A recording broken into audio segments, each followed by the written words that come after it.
আসসালামু আলাইকুম ওয়া রাহমাতুল্লাহি ওয়া বারাকাতুহু। শুরু হচ্ছে আমাদের নিয়মিত আয়োজন দরসে হাদিস। সুপ্রিয় দর্শক, গান বাদ্য এটা শরীয়তে হারাম। আল্লাহ রাব্বুল আলামিনের পক্ষ থেকে নবীজি সাল্লাল্লাহু আলাইহি ওয়াসাল্লাম স্পষ্ট বর্ণনা করে দিয়েছেন গান বাদ্য বাদ্যযন্ত্র ইত্যাদি হারাম। আমি যে হাদিসটি এখন পড়ব এটি আবু দাউদ শরীফে রয়েছে, মিশকাত শরীফের ৩১৮ নম্বর পৃষ্ঠায় রয়েছে। হযরত আব্দুল্লাহ ইবনে আমর রাদিয়াল্লাহু তাআলা আনহু বর্ণনা করছেন, আল্লাহর হাবিব সাল্লাল্লাহু আলাইহি ওয়াসাল্লাম নাহা আনিল খামরি ওয়াল মাইসিরি ওয়াল কুবাতি ওয়াল গুবরাই ওয়া ক্বালা কুল্লু মুসকিরিন হারামুন। হযরত আব্দুল্লাহ ইবনে আমর ইবনুল আস বর্ণনা করছেন, আল্লাহর হাবিব সাল্লাল্লাহু আলাইহি ওয়াসাল্লাম নিষেধ করেছেন শরাব থেকে, শরাব পান করতে নিষেধ করেছেন। মদ, নেশাদ্রব্য বিষয় আল্লাহ রসুল পান করতে নিষেধ করেছেন। ওয়াল মাইসির, জুয়া খেলতে আল্লাহ রসুল সাল্লাল্লাহু আলাইহি ওয়াসাল্লাম নিষেধ করেছেন। ওয়াল কৌবা, কৌবা গ্রহণ করতে নিষেধ করেছেন। কৌবা কি, কৌবার ব্যাখ্যা আসবে। গোবাইরা প্রবৃত্তিকে নিষেধ করেছেন, গোবাইরাকেও নিষেধ করেছেন। এবং আল্লাহ রসুল সাল্লাল্লাহু আলাইহি ওয়াসাল্লাম বলেছেন কুল্লু মুস্কিরিন হারাম, নেশা সৃষ্টিকারী যাবতীয় দ্রব্য হারাম। এখন আসুন, কৌবা থেকে নিষেধ করেছেন। কৌবা কি? কৌবার দুই অর্থ। প্রথম অর্থ হলো দাবা খেলা। আল্লাহ রসুল সাল্লাল্লাহু আলাইহি ওয়াসাল্লাম কৌবাকে নিষেধ করেছেন, মানে দাবা খেলা নিষেধ করেছেন, অতএব দাবা খেলা হারাম। অন্য হাদিসে দাবা খেলার কথা আরও স্পষ্ট শব্দে আছে, আরও স্পষ্ট ভাষায় আছে। এই জন্য দাবা খেলা সবসময়ের জন্য হারাম। আমরা যারা দাবায় অভ্যস্ত রয়েছি, দাবা ত্যাগ করব, তওবা করে নিব। আর যারা দাবার ব্যাপারে স্বপ্ন দেখি, সমস্ত স্বপ্ন বাদ দিব। দাবা খেলা হাদিসে সম্পূর্ণরূপে রাসূলুল্লাহ নিষেধ করেছেন এবং সেটা হারাম। গোবাই, আচ্ছা, কৌবার দ্বিতীয় অর্থ হলো, কৌবার দ্বিতীয় অর্থ হলো সারেঙ্গি। এটা এক রকমের বাদ্যযন্ত্র, এটাও হারাম।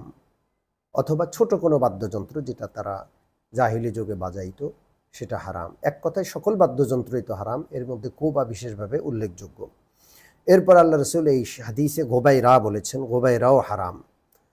গোবাইরা এক প্রকারের নেশাকর দ্রব্য, যেটা সেই যুগের হাবশিরা, কালো মানুষেরা সেটাকে গ্রহণ করত এবং নেশা করত। আল্লাহ রসুল সাল্লাল্লাহু আলাইহি ওয়াসাল্লাম সেই মদ, সেই নেশাকর দ্রব্য যেটাকে গোবাইরা বলা হতো, সেটাকে আল্লাহ রসুল হারাম করেছেন। তাহলে সকল বাদ্যযন্ত্র হারাম, জুয়া খেলা হারাম, শরাব হারাম এবং দাবা খেলা হারাম, এবং আল্লাহ রসুল স্পষ্ট বলেছেন যে কোনো নেশাকর দ্রব্য হারাম। এরপর আল্লাহ রসুল সাল্লাল্লাহু আলাইহি ওয়াসাল্লামের হাদিস ইবনে মাজাহ শরীফে রয়েছে। আল্লাহ রসুল সাল্লাল্লাহু আলাইহি ওয়াসাল্লাম বলছেন, লাতাকুনান্না মিন উম্মতি কওমুন ইস্তাহিল্লুনাল হারিরা ওয়াল খামরা ওয়াল মাআজিফা। আল্লাহর হাবিব কিয়ামতের আগের ভবিষ্যৎবাণী আমাদেরকে দিচ্ছেন যে কিয়ামতের আগে এমন একটা সময় আসবে যে আমার উম্মতের একটি দল তখন বের হবে, যারা রেশমি পোশাক পরিধান করাকে হালাল মনে করবে, শরাব পান করা বা নেশাকর দ্রব্য পান করাকে তারা হালাল বা বৈধ মনে করবে। ওয়াল মাআজিফ, বাদ্যযন্ত্রকে তারা হালাল বা বৈধ মনে করবে। হাদিসটি ইবনে মাজাহ শরীফে রয়েছে। সর্বপ্রথম কথা হলো, যেটা শরীয়ত কর্তৃক অকাট্যভাবে হারাম, সেটাকে কেউ যদি হালাল মনে করে তাহলে তার ঈমান থাকবে না।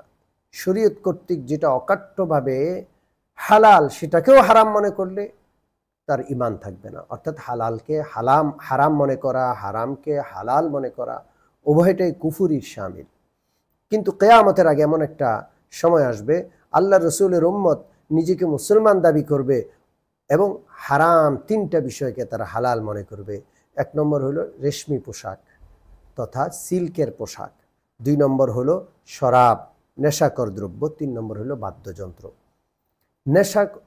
হারির, যেটা রেশমি পোশাক, সিল্কের পোশাক, এই ব্যাপারে ব্যাখ্যা হলো, নারীদের জন্য আল্লাহ তাআলা সিল্কের রেশমি পোশাক পরাকে বৈধ করেছে, অতএব নারীরা অনায়াসে এটা পরতে পারে, এটা পুরুষদের জন্য হারাম। দ্বিতীয় যে শরাব, এটা সবার জন্য হারাম, সবার জন্য। তৃতীয় যে বাদ্যযন্ত্র, এটা সবার জন্য হারাম। কিন্তু এখন আধুনিক মনা কিছু মুসলমান বের হয়েছে, যারা নামাজও পড়ে আবার ঘরে গানও শিখে, এদিক দিয়ে টিচার রেখে উস্তাদ রেখে কোরআন শিখছে, আবার অন্য সময় আবার উস্তাদ এসে তাদেরকে বাদ্যযন্ত্র তথা গানও শিখাচ্ছে, এবং তারা এটাকে বৈধ মনে করে। এবং বৈধ মনে করে বিধায় আজকে আমাদের স্কুলগুলোতে, শিক্ষা প্রতিষ্ঠানগুলোতে গান শেখানো হয়, নাচ শেখানো হয়, বাদ্যযন্ত্র শেখানো হয়, এবং তাদেরকে বলা হয় যে এটা শিখলে নাকি মেধার বিকাশ হয়। সুপ্রিয় দর্শক ও শ্রোতাবৃন্দ, যেটা হারাম সেটার দ্বারা কখনো মেধার বিকাশ হয় না, গুনাহের দ্বারা বরং মেধা নষ্ট হয়ে যায়। আল্লাহর নাফরমানির দ্বারা জেহেন শক্তি, স্মরণ শক্তি, বুঝের শক্তি আল্লাহ তারা নষ্ট করে দেন। এই জন্য আল্লাহ তাআলা যেন আমাদের সকলকে এই সকল বিষয় থেকে বিরত থাকার, আর আল্লাহ কর্তৃক হারাম বিষয়কে হালাল মনে করে কুফরি করার থেকে আল্লাহ যেন আমাদেরকে হেফাজত করেন। আমিন। আসসালামু আলাইকুম ওয়া রাহমাতুল্লাহি ওয়া বারাকাতুহু।